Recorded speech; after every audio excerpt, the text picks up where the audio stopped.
एक दिन वैशाली में विहार करते हुए भगवान ने भिक्षुओं से कहा, भिक्षुओं सावधान, मैं आज से 4 माह बाद परिनिवृत्त हो जाऊंगा।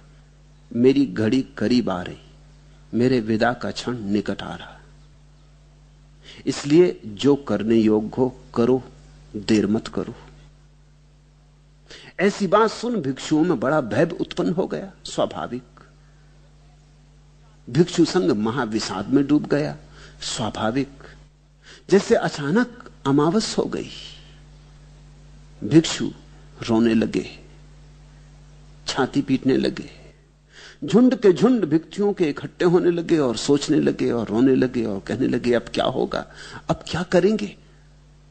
लेकिन एक भिक्षु थे, तिस्स स्थविर उनका नाम था। वे न तो रोए और न किसी से कुछ बात ही करते देखे गए।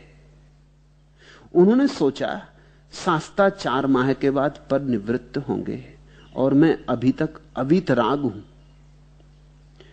तो शास्ता के रहते ही मुझे अर्हतत्व पा लेना चाहिए। और ऐसा सोच वे मौन हो गए। ध्यान में ही समझ शक्ति उनेलने लगे। उन्हें अचानक चुप हो गया देख भिक्षु उनसे पूछते, आवुस आपको क्या हो गया है?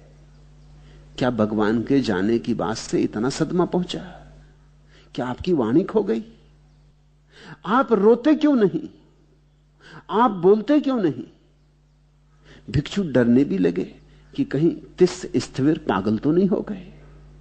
आघात ऐसा था कि पागल हो सकते थे। जिनके चरणों में सारा जीवन समर्पित किया हो, उनके जाने की घड़ी आ गई हो। जिनके सहारे अब तक जीवन की सारी आशाएं बांधी हो, उनके विदा का क्षण आ गया हो, तो स्वाभाविक था। लेकिन तिस्स जो चुप हुए सो चुप ही हुए, वो इसका भी जवाब ना देते, वो कुछ उत्तर ही ना देते। एकदम सन्नाटा हो गया। अंततः यह बात भगवान के पास पहुंची कि क्या हुआ है तिस्स स्थविर को। अचानक उन्होंने अपने को बिल्कुल बंद कर लिया, जैसे कछुआ समेट लेता अपने को और अपने भीतर हो जाता। ऐसा अपने को अपने भीतर समेट लिया है, यह कहीं कोई पागलपन का लक्षण तो नहीं। आघात कहीं इतना तो गहन नहीं पड़ा कि उनकी स्मृति खो गई है, वाणी खो गई है। भगवान ने तिस्स स्थविर को बुलाकर पूछा, तो तिस्स ने सब बात बताई, अपना हृदय कहा और कहा कि आपसे आशीर्वाद मांगता हूं कि मेरा संकल्प पूरा हो। आपके जाने के पहले तिस्स स्थविर विदा हो जाना चाहिए। मौत की नहीं मांग कर रहे हैं वो, ये तिस्स स्थविर नाम का जो अहंकार है, ये विदा हो जाना चाहिए। मैं अपना प्राणपण लगा रहा हूं, आपका आशीर्वाद चाहिए। अब ना बोलूंगा, ना हिलूंगा, ना डोलूंगा, क्योंकि सारी शक्ति इसी पर लगा देनी। 4 माह है, ज्यादा समय भी पास में नहीं। और आपने कहा भिक्षुओं सावधान हो जाओ और जो करने योग्य है करो। तो यही मुझे करने योग्य लगा कि ये 4 महीने जीवन की क्रांति के लिए लगा दूं, पूरा लगा दूं, इस पार या उस पार। लेकिन यह कहने को न रह जाए कि मैंने कुछ उठा रखा था, कि मैंने कुछ छोड़ दिया था, किया नहीं था। बुद्ध ने तिस्स भिक्षु को आशीर्वाद दिया और भिक्षुओं से कहा, भिक्षुओं जो मुझ पर स्नेह रखता है उसे तिस्स के समान ही होना चाहिए। यही तो है जो मैंने कहा था कि करो, जो करने योग्य है करो, सावधान, मैं 4 माह के बाद परिनिवृत्त हो जाऊंगा। रोने धोने से क्या होगा? रो धोकर तो जिंदगियां बिता दी तुमने। चर्चा करने से क्या होगा? झुंड के झुंड बना के विचार करने से और विषाद करने से क्या होगा? तुम मुझे तो ना रोक पाओगे, मेरा जाना निश्चित है। रो रो के तुम ये क्षण भी गंवा दोगे। आंसू नहीं काम आएंगे, नौका बना लो। तिस्स स्थविर ने ठीक ही किया है, इसने मौन की नौका बना ली। इसी मौन की नौका से कोई तिरता है, इसलिए तो हम साधु को मुनि कहते हैं। मुनि का अर्थ होता है जिसने मौन की नौका बना ली। तिस्स स्थविर मुनि हो गया है। गंधमाला आदि से पूजा करने वाले मेरी पूजा नहीं करते, वह वास्तविक पूजा नहीं है। जो ध्यान के फूल मेरे चरणों में आके चढ़ाता है वही मेरी पूजा करता है, ऐसा बुद्ध ने कहा। धर्म के अनुसार आचरण करने वाला ही मेरी पूजा करता है, ऐसा बुद्ध ने कहा। ध्यान ही मेरे प्रति प्रेम की कसौटी है। रो मत, ध्याओ, रो नहीं ध्याओ। और तब उन्होंने ये गाथाएं कही, पविवेक रसम पीत्वा रसम उपसमस्य चाह, निद्रो होति निष्पापो धम्म पीति रसम पिव। एकांत का रस पीकर तथा शांति का रस पीकर मनुष्य निडर होता है और धर्म का प्रेम रस पान करके निष्पाप होता है। तो एकांत का रस पीकर, एकांत का अर्थ होता है अपने भीतर डुबकी लो। बाहर बहुत संबंध जोड़े, दूसरे से बहुत नाते बनाए, दुख के अतिरिक्त क्या कब पाया। अब अपने से नाता जोड़ो, एक नया सेतु बनाओ अपने और अपने बीच। अब अपने में जाओ। एकांत का अर्थ नहीं होता हिमालय चले जाओ, एकांत का अर्थ होता है जो संबंधों में बहुत ज्यादा जीवन ऊर्जा लगाई है उसे संबंधों से मुक्त करो, अपने साथ रमो, आत्मलीन बनो। एकांत का रस पीकर पविवेक रसम पीतवा। और बुद्ध उसको रस कह रहे हैं, प्यारा शब्द उपयोग कर रहे हैं, क्योंकि जिसने एकांत का रस पी लिया उसने अमृत पी लिया। जिसे तुम संबंध में खोज रहे हो और कभी संबंध में पा ना सकोगे, वो एकांत में पाया जाता है। वो अपने ही स्वभाव में छिपा पड़ा है। वो झरना तुम्हारा है, वो तुम्हारी ही गहराइयों में दबा पड़ा है। एकांत का रस पीकर तथा शांति का रस पीकर मनुष्य निडर होता है। अब तुम भयभीत हो रहे हो, बुद्ध ने कहा, रो रहे हो, चीख रहे हो। मेरे जाने के कारण तुम भयभीत हो रहे हो, क्योंकि तुमने मुझसे तो संबंध बनाया, अपने से संबंध नहीं बनाया। मैं जा रहा हूं तो तुम रो रहे हो, पत्नी जाएगी तो पति रोएगा, पति जाएगा तो पत्नी रोएगी, बेटा जाएगा तो बाप रोएगा, बाप जाएगा तो बेटा रोएगा। जिन्होंने दूसरों से संबंध बनाने में ही सारी ऊर्जा नियोजित की है, वे रोते ही रोते जीवन गमाएंगे। अपने से संबंध जोड़ो, शांति का रस पीकर, रसम उपसमस्य चाह, उस एकांत का, मौन का, शब्द शून्यता में डूबकर अपना रस पियो, अपने को चखो, तो फिर निडर हो जाओगे। फिर कोई भय नहीं, बुद्ध रहें कि जाएं, कौन कहां आता जाता, सब जहां है वहीं है। न कोई आता न कोई जाता, सिर्फ हमारे संबंध टूटते और बनते। तुम अगर असंग हो जाओ तो फिर कोई जीवन में पीड़ा नहीं, दुख नहीं। धर्म का प्रेम रस पान कर निष्पाप हो जाओ। और धर्म कहां है? धर्म का अर्थ होता है स्वभाव, धर्म का अर्थ होता है तुम्हारी नियति। तुम जो वस्तुता हो वही धर्म। इसलिए जैसे चंद्रमा नक्षत्र पथ का अनुसरण करता है, वैसे ही धीर, प्राज्ञ, बहुश्रुत, श्रीलवान, व्रत संपन्न, आर्य तथा बुद्धिमान पुरुष का अनुगमन करना चाहिए।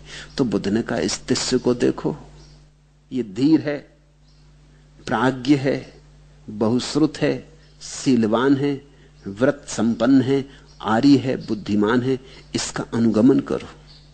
रो धो मत।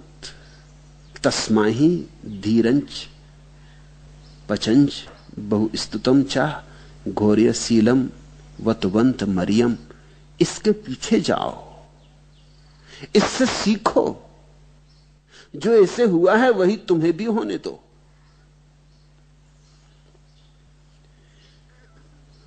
ये जो तिस स्थिविर कर रहा है, क्या कर रहा है? कोलाहल से काल की निद्रा नहीं टूटती, न धक्के मारने से समय का द्वार खुलता है। रचनात्मक समाधि के व्यूह में जाओ, नीरवता और शांति को सिद्ध करो। रात, अंधकार और अकेलापन शक्ति के असली उत्स हैं। रोशनी से बचो और लक्ष्य को अंधेरे में विद्ध करो। बाहर बहुत रोशनी है, इसलिए हम आंखें खोले बैठे रहते। बाहर बहुत रूप है, इसलिए हम आंखें खोले बैठे रहते। आंख बंद करते हैं तो भीतर अंधेरा है। रात, अंधकार और अकेलापन शक्ति के असली उत्स हैं। रोशनी से बचो और लक्ष्य को अंधेरे में विद्ध करो। जब कोई मौन हो जाता, ध्यान में डूबता, तो अपने ही गहन अंधेरे में डूबता है। तुमने देखा, वृक्ष की असली ऊर्जा आती जड़ों से जो अंधेरे में दबी है। शक्ति के असली उत्स स्रोत अंधेरे में।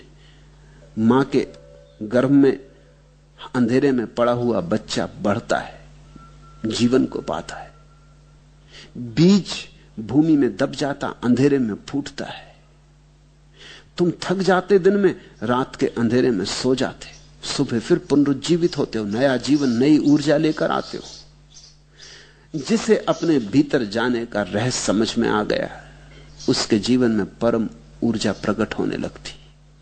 वो एक ऐसे उत्स पर पहुंच जाता है, एक ऐसे स्रोत पर कि जितना भी खर्च करो कुछ खर्च नहीं होता।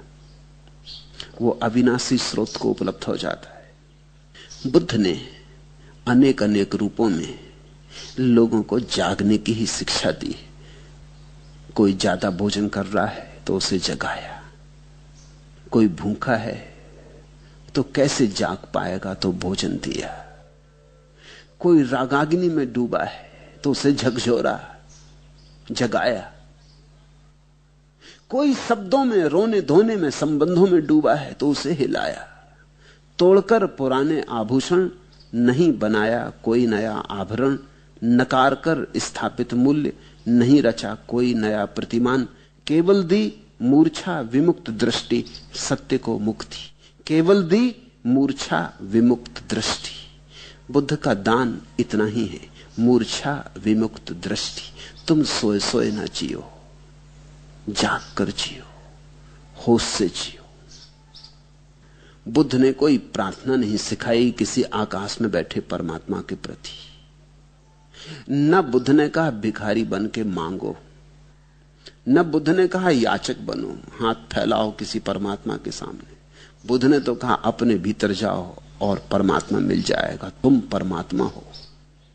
नहीं किसी याचक की प्रार्थना कि देवता पूरी करें कामना, नहीं किसी संत्रस्त की गुहार कि इंद्र करें रिपु का हनन, केवल नमन उनको जो अरिहंत, जो संत, भले ही उनका कोई धर्म कोई पंथ, मात्र समर्पण की वर्णमाला, एकमात्र मंत्र। एक बात, एकमात्र मंत्र सिखाया, समर्पण की वर्णमाला। कैसे तुम अपने अंतस्थल के केंद्र पर अपनी परिधि को समर्पित कर दो, कैसे तुम व्यर्थ को सार्थक पे समर्पित कर दो, कैसे तुम बाहर को भीतर पे समर्पित कर दो। मात्र समर्पण की वर्णमाला, एकमात्र मंत्र। और कोई मंत्र नहीं सिखाया बुद्ध ने। नहीं किसी याचक की प्रार्थना कि देवता पूरी करें कामना, नहीं किसी संत्रस्त की गुहार कि इंद्र करें रिपु का हनन, केवल नमन उनको जो अरिहंत, जो संत, भले ही उनका कोई धर्म कोई पंथ, मात्र समर्पण की वर्णमाला, एकमात्र मंत्र। अरिहंत शब्द बौद्धों का बहुमूल्य शब्द है। उसका अर्थ होता है जिसने अपने शत्रुओं पर विजय पा ली। और शत्रुओं का जो प्रधान है उसको बुद्ध ने प्रमाद कहा है, मूर्छा। जो जाग गया वो अरिहंत, जो जाग गया वही संत। फिर उसका क्या धर्म और क्या पंथ, इसका कुछ हिसाब रखने की जरूरत नहीं। जहां तुम्हें कोई अरिहंत मिल जाए, कोई संत मिल जाए, उसके पीछे चलो। जैसे चंद्रमा नक्षत्र पथ का अनुसरण करता है, वैसे ही धीर, प्राज्ञ, बहुश्रुत, शीलवान, व्रत संपन्न, आर्य तथा बुद्धिमान पुरुष का अनुगमन करना चाहिए। जहां संत मिल जाएं, उनकी छाया में उठो बैठो। जहां संत मिल जाएं, उनकी तरंगों में डूबो, उनका रस पियो, उनकी धारा में बहो, श्रोतापन्न बनो। ये छोटी छोटी कथाएं और इन कथाओं के मध्य में आए छोटे छोटे सूत्र तुम्हारे समग्र जीवन को रूपांतरित कर सकते, लेकिन मात्र सुनने से नहीं। गुनो, करो। जैसा बुद्ध ने कहा ना कि